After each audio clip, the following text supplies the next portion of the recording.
नमस्कार मित्रांनो, माझं नाव विश्वांबर शिंदे। या व्हिडिओच्या माध्यमातून तुमच्या समोर येण्याचं कारण की एका पाठोपाठ एक प्रत्येक जिल्ह्यामध्ये आता शासनाच्या वतीनं आधार संच वाटप चालू झालेलं आहे, म्हणजे आधार सेवा केंद्र देणं चालू झालेलं आहे।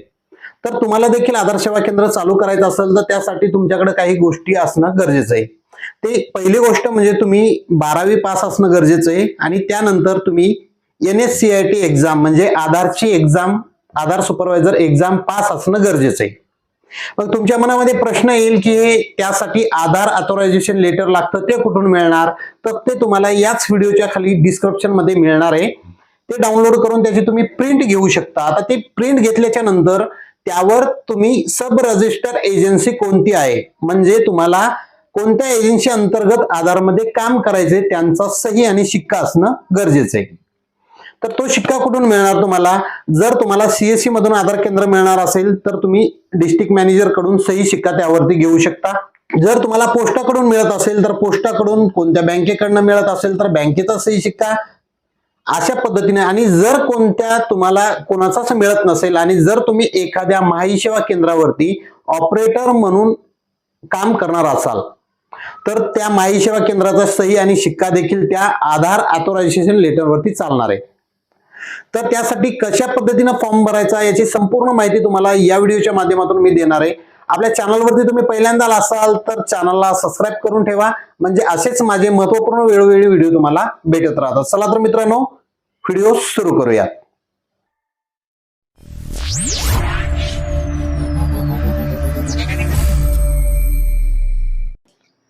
सर्वप्रथम गुगल क्रोम ब्राउझर ओपन करायचं आपण आणि त्यामध्ये सर्च करायचं NSEIT केल्याच्या नंतर जी पहिली वेबसाईट येईल त्यावर क्लिक करायचंय। पहिल्या वेबसाईटवर क्लिक केल्याच्या नंतर अशा प्रकारचा इंटरफेस तुमच्या समोर येईल। आता आपल्याला यावरती क्रिएट न्यू युजर यावर क्लिक करायचंय, म्हणजे रजिस्ट्रेशन करायचे। यावर क्लिक केल्याच्या नंतर तुम्हाला यामध्ये एक XML फाईल अपलोड करायचे आणि एक शेअर कोड म्हणजे एक 4 अंकी काहीतरी पासवर्ड आपल्याला ठेवायचा आहे।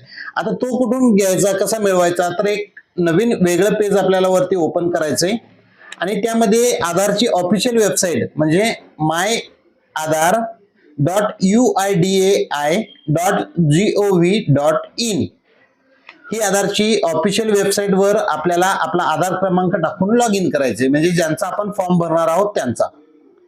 त्यानंतर त्यांच्या आधारशी त्यांचा मोबाईल क्रमांक लिंक असणं गरजेचं आहे। त्यांचा आधार क्रमांक या ठिकाणी आपल्याला टाकून घ्यायचा आहे। त्यानंतर खाली आपल्याला ते कॅप्चर जे समोर दिसते ते कॅप्चर यामध्ये टाकायचंय आणि लॉग इन विथ OTP यावर क्लिक करायचे। आता त्यांच्या आधारला लिंक असलेल्या मोबाईल क्रमांकावरती एक 6 अंकी OTP पाठवला जाईल। तो OTP आपल्याला या ठिकाणी टाकून लॉग इन या बटनवर क्लिक करायचे। लॉग इन यावरती क्लिक केल्याच्या नंतर तुमचं आधार लॉग इन होईल। आता लॉग इन झाल्याच्या नंतर आपल्याला स्क्रोल करायचे, खाली यायचे आणि ऑफलाईन eKYC यावरती क्लिक करायचे।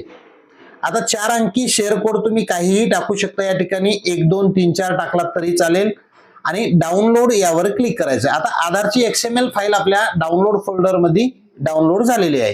ही फाईल आपल्याला त्या ठिकाणी अपलोड करायची। तर चला बॅक जाऊ आणि या पेजचं काम झालेलं आहे, आपण डिस्कनेक्ट करू। आता तुम्हाला XML फाईल या ठिकाणी चूज करायची आणि या ठिकाणी डाउनलोड मधली फाईल अपलोड करायची आणि जो आपण 1 2 3 4 शेअर कोड टाकला होता तो या ठिकाणी टाकायचा आहे। अपलोड XML फाईल या ठिकाणी केली आपण। आता शेअर कोड जो आपण 4 अंकी ठेवलेला आहे तो 4 अंकी शेअर कोड या ठिकाणी टाकून फाईल एक्स्ट्रॅक्ट करायची। तर 4 अंकी टाकला, त्यानंतर फाईल बघू शकता डाटा एक्स्ट्रॅक्ट झालेला आहे सक्सेसफुली।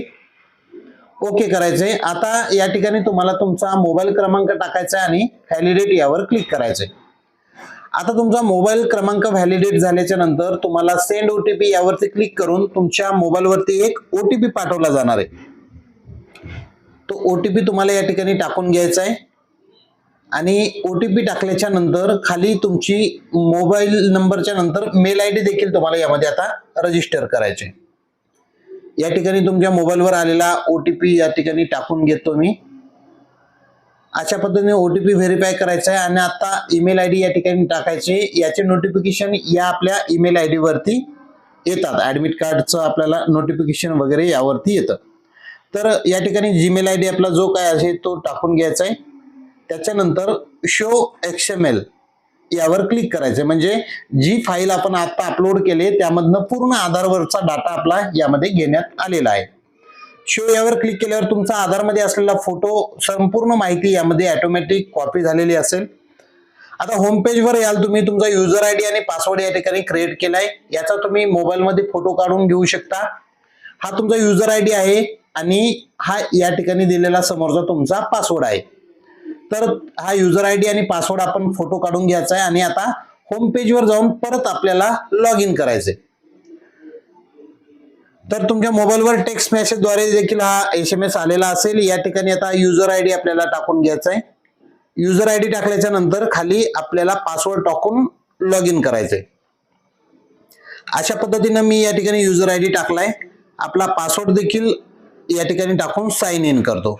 पहिल्यांदा लॉग इन केल्यामुळे आपल्याला या ठिकाणी आता पासवर्ड बदलावा लागणार आहे. तर आता जो आपल्याला क्रिएट झालेला आहे तो पासवर्ड या ठिकाणी ओल्ड पासवर्ड म्हणून त्या ठिकाणी टाकून घ्यायचा आहे आणि नवीन पासवर्ड म्हणजे तुमचं नाव किंवा @123 किंवा तुमच्या गावाचं नाव @123 अशा प्रकारचा तुम्ही पासवर्ड या ठिकाणी बनवू शकता. पहिलं कॅपिटल घ्यायचंय अक्षर आणि त्यानंतर स्मॉल. कन्फर्म पासवर्ड मध्ये देखील तोच नवीन पासवर्ड टाकायचा आणि एका प्रश्नाचं उत्तर या ठिकाणी द्यायचे. म्हणजे भविष्यात कधी आपण जर पासवर्ड विसरलो आणि फॉरगॉट करायचं असेल तर आपल्याला या प्रश्नाचं उत्तर विचारलं जाईल. तर अशा पद्धतीने एक प्रश्न तुम्ही निवडायचा आहे आणि त्याचं उत्तर खाली टाकायचं आहे आणि चेंज पासवर्ड यावरती क्लिक करायचंय. तुमचा पासवर्ड या ठिकाणी बदललेला आहे आणि तुम्ही आता होम पेजवर आलेले आहात. बघू शकता होम पेजवर तुम्ही आहात. आता संपूर्ण टर्म्स आणि कंडिशन हे आहेत. वाचायचे तर वाचू शकता, नाहीतर स्क्रोल करून खाली या आणि टर्म्स आणि कंडिशन यावर क्लिक करा आणि कंटिन्यू या बटनवर क्लिक करा. कंटिन्यू या बटनवर क्लिक केल्याच्या नंतर संपूर्ण तुम्हाला आता तुमचे एज्युकेशनचे डिटेल, कोणत्या कंपनी थ्रू किंवा कोणत्या एजन्सी थ्रू तुम्हाला या ठिकाणी आधारची एक्झाम देऊन सेवा केंद्र मिळवणार आहात तुम्ही आधारचं, ते तुम्हाला या डिटेलमध्ये निवडायचे. तर आता संपूर्ण डिटेल तुमचे शिक्षण काय झालेलं आहे संपूर्ण याच्यामध्ये आपल्याला निवडायचे. तुमचं एज्युकेशन सर्टिफिकेट देखील या ठिकाणी अपलोड करायचंय आणि आधारचं ऑथरायझेशन लेटर. तर अशा पद्धतीनं सर्वप्रथम एज्युकेशन काय झालंय तर निवडायचंय. कमीत कमी 12वी शिक्षण होणं अपेक्षित आहे, गरजेचं आहे. या ठिकाणी ECMP ऑपरेटर कम सुपरवायझर हा ऑप्शन निवडायचा आहे. म्हणजे हे सर्टिफिकेट सर्वांना चालतं. त्याच्यानंतर तुम्हाला या ठिकाणी एक्झाम लँग्वेज निवडायची की कोणत्या लँग्वेज मध्ये तुम्ही एक्झाम देणार आहात. त्याच्यानंतर तुम्हाला या ठिकाणी कोणाकडून तुम्हाला आधार केंद्र मिळणार आहे म्हणून तुम्ही एक्झाम देताय. तर मी ज्यांचा फॉर्म भरतो यांना CSC मधून आधार केंद्र मिळणार आहे म्हणून मी या ठिकाणी CSC बँक BC त्यांचा ऑप्शन निवडलेला आहे. आणि त्याच्यानंतर आता तुम्ही कोणत्या कंपनी थ्रू मिळतंय, बँकेतनं मिळतंय का बँक BC कडून मिळतंय, तर ते सर्व निवड तुम्ही या ठिकाणी करायची असते. सब रजिस्टर एजन्सी कोणती आहे तर या ठिकाणी तुम्हाला निवडायचंय. तर मी या ठिकाणी CSC बँक BC निवडलंय आणि कॉमन सर्व्हिस सेंटर्स म्हणजे CSC गव्हर्नन्स कडून यांना मिळतंय म्हणून तसं चूज केलंय. त्यानंतर तुमची आधार मधली माहिती या ठिकाणी खाली ऑटोमॅटिक आलेली असेल. तुमची डेट ऑफ बर्थ वगैरे, ईमेल ID, मोबाईल नंबर जो आपण टाकलेला आहे तो. त्याच्यानंतर एक्झाम सेंटर तुम्हाला डिटेल या ठिकाणी निवडायचे की कोणत्या जिल्ह्यामध्ये तुम्ही एक्झाम देणार आहात. तर तुम्हाला ते एक्झाम सेंटर आणि ह्या गोष्टी यामध्ये आता निवडायच्या. तर मी या ठिकाणी पुणे जिल्हा निवडलाय आणि त्यानंतर पुणे जिल्ह्यातलं एक्झाम सेंटर जे आहे ते एक्झाम सेंटर या ठिकाणी निवडलंय आणि सेव्ह आणि कंटिन्यू या बटनवर आता क्लिक करतो. यावर क्लिक केल्याच्या नंतर तुम्हाला आता तुमच्या एज्युकेशनचं जे काही 12वीचं एज्युकेशन झालेलं आहे एज्युकेशनचं सर्टिफिकेट म्हणजे सनद किंवा मार्कलिस्ट या ठिकाणी तुम्हाला 1 MB ते 50 KB या साईज मध्ये अपलोड करायचे JPG मध्ये. तर मी 12वीचं सर्टिफिकेट त्यांचं या ठिकाणी अपलोड करतो. अपलोड केल्याच्या नंतर खाली एक बॉक्स दिसतो त्यावर क्लिक करून समोर अपलोड यावरती क्लिक करायचंय म्हणजे तुमचं डॉक्युमेंट अपलोड होईल. त्याच्यानंतर तुम्हाला आधार ऑथरायझेशन लेटर याचा फॉर्मॅट याची PDF तुम्हाला खाली डिस्क्रिप्शन मध्ये मिळून जाईल. त्यावरती त्या ज्या एजन्सी मार्फत तुम्हाला आधार केंद्र मिळते त्यांची सही आणि शिक्का असणं गरजेचं आहे. तर मी या ठिकाणी लेटर असं अपलोड करतो ज्यावर फोटो लावलेला आहे आणि शिक्का मारलेला आहे. आता या ठिकाणी अपलोड देखील केलेलं आहे. तर अशा पद्धतीनं दोन्ही डॉक्युमेंट अपलोड केलेले आहेत. आता कंटिन्यू या बटनवरती आपण क्लिक करूयात. कंटिन्यू यावर क्लिक केल्याच्या नंतर संपूर्ण माहिती तुम्हाला तुमची या ठिकाणी दाखवली जाईल. आता तुम्हाला डॉक्युमेंट व्हेरीफाय करायचे आणि सेव्ह या बटनवर डाव्या कोपऱ्यामध्ये क्लिक करायचे. आता व्हेरीफाय झालेले. आता परत एकदा हेही डॉक्युमेंट तशा पद्धतीने सेव्ह करून व्हेरीफाय करायचे आणि आता तुम्हाला परत एकदा संपूर्ण माहिती बघून घ्यायची तुमची बरोबर आहे का. टर्म्स आणि कंडिशन क्लिक करून आता सबमिट ऍप्लिकेशन फॉर्म यावर क्लिक करायचंय. तुम्ही बदलायची असल्यास माहिती या ठिकाणी बदलू देखील शकता. अचूक माहिती आहे का हे बघून घ्यायचंय आणि आता यानंतर आपल्याला प्रोसेड टू पेमेंट यावर क्लिक करायचंय. प्रोसेड टू पेमेंट यावरती क्लिक केल्याच्या नंतर आता तुम्हाला या ठिकाणी पेमेंट मोड वरती रिडायरेक्ट केलं जाईल. तर या ठिकाणी वेगवेगळ्या माध्यमातून तुम्ही इंटरनेट बँकिंग, मोबाईल बँकिंग या माध्यमातून तुम्ही डेबिट कार्ड, क्रेडिट कार्डने पेमेंट करू शकता. फोन पे, गुगल पे, पेटीएम या माध्यमातून करू शकता. तर मी या ठिकाणी तुम्हाला आता पेमेंट करून दाखवणार आहे UPI च्या माध्यमातून. तर QR कोड वरती मी या ठिकाणी पेमेंट करतोय. तुम्ही UPI ID वेगवेगळे या ठिकाणी ऑप्शन दिलेले आहेत, या माध्यमातून तुम्ही पेमेंट करू शकणार आहात. तर मी QR कोडच्या माध्यमातून पेमेंट करणार आहे. तर UPI या ऑप्शन वरती क्लिक करतोय मी आणि QR कोडच्या सहाय्याने मी या ठिकाणी पेमेंट करत आहे. पे नाव यावरती क्लिक केल्याच्या नंतर 470 रुपये 82 पैसे एवढं पेमेंट आपल्याला या ऑनलाईन करायचंय. आणि पेमेंट केल्याच्या नंतरच आपण आपला एक्झामचा स्लॉट आहे, जो सीट आहे ती आपण बुक करू शकणार आहोत. तर अशा पद्धतीनं मी या ठिकाणी पेमेंट सक्सेसफुली केलेलं आहे. थोडासा या ठिकाणी वेळ लागू शकतो, आपल्याला स्क्रीनवरती काही हालचाल करायची नाहीये.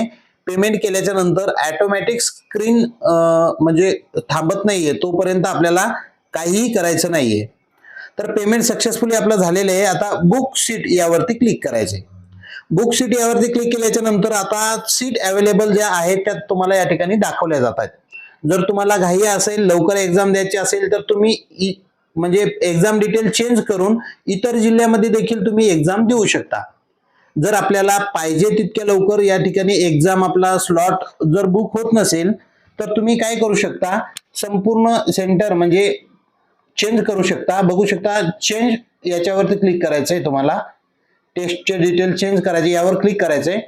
आणि यावर क्लिक केल्याच्या नंतर तुमच्या समोर ऑप्शन येतो की तुम्ही तुमच्या जवळचा कुठलाही जिल्हा यामध्ये निवडू शकता आणि बघू शकता त्या ठिकाणी तुम्हाला लवकर स्लॉट मिळू शकतो का.